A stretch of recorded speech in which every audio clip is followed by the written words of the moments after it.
前幾日咧，我去返學嘅時候就幫襯咗一間嘅餐廳啊。嗰間餐廳咧就個名裏邊有個叫撻 Q 咁樣啊，即係撻 Q，即係話咧你預備好好，不過咧做最後出即係實踐嘅時候咧就出咗情況啦，咁啊冇法子達到果效咁樣嚇，咁呢個叫撻 Q。咁佢個招牌裏邊有句都好嘅，佢話咧生活總有撻 Q 時啊，但生命總會亦都有咧盼望嘅時刻咁樣。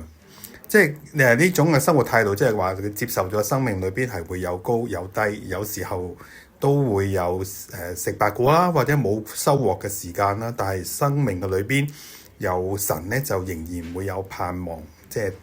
我哋嘅擔心、憂慮咧，都係有個底。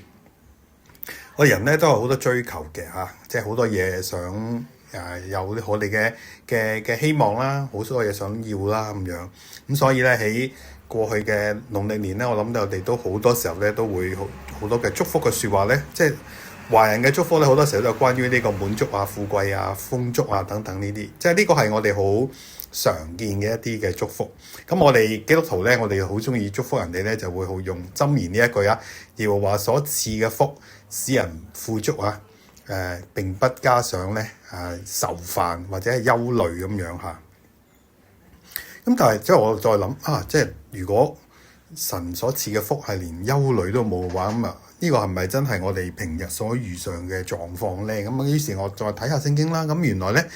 有另一個翻譯咧，我覺得更加貼近啊，就係耶和華所賜嘅福咧係使人富足，勞碌咧就不會為他咧加增半分。即係原來嗰個憂慮個字都可以解呢個勞碌，即係我哋做好多嘅努力，做好多嘅計劃，做好多嘢咁樣。但係咧，我哋嘅勞碌、憂慮或者係咧我哋所做嘅呢一切咧其實都唔會令到我呢個福氣咧加增半分。當睇到呢個嘅解釋嘅時候，大家會唔會即刻諗起耶穌都講過類似嘅説話？你們有誰能用憂慮使自己嘅壽命延長片刻？係咪？即係憂慮或者我哋嘅做好多嘅嘢，未必能夠可以讓我哋嘅福氣咧加增好多嘢。我哋嘅福分我哋講緊福分，其實都係上帝所賜俾我哋。佢知道我哋嘅需要，佢會供應。咁當然喺呢度唔係話咧去抹殺我哋任何嘅努力計劃或者超前部署即係唔係話呢啲唔需要做。但係我哋知道咧，我哋即使做呢一切咧，都總有機會咧，真係最後得個吉嘅，都有機會咧係冇果效、冇收穫、冇任何嘅回報，都唔定喎。你要有呢個咁樣嘅心理準備。前幾日咧去探病嘅時候啦，咁有一位嘅婆婆啦，咁佢都幾辛苦啊，即係因為跌親啊，咁樣咧，即係唞啖氣或者咳啖痰咧，佢都覺得咧好全身好痛咁樣。咁喺佢好痛嘅時候咧，即係同我傾偈嘅時候，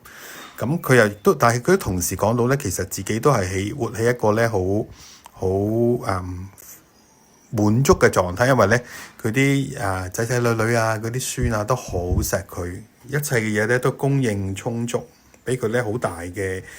滿足感咁樣嘅。係啦，佢自己咁樣講完之後，但係佢仍然都係喺一個痛不欲生嘅狀態嘅底下。我相信咧，真係佢好需要就係即係心底嘅裏邊有一份嘅穩定，有一份嘅平安，係上帝所俾佢嘅。即係呢一個真係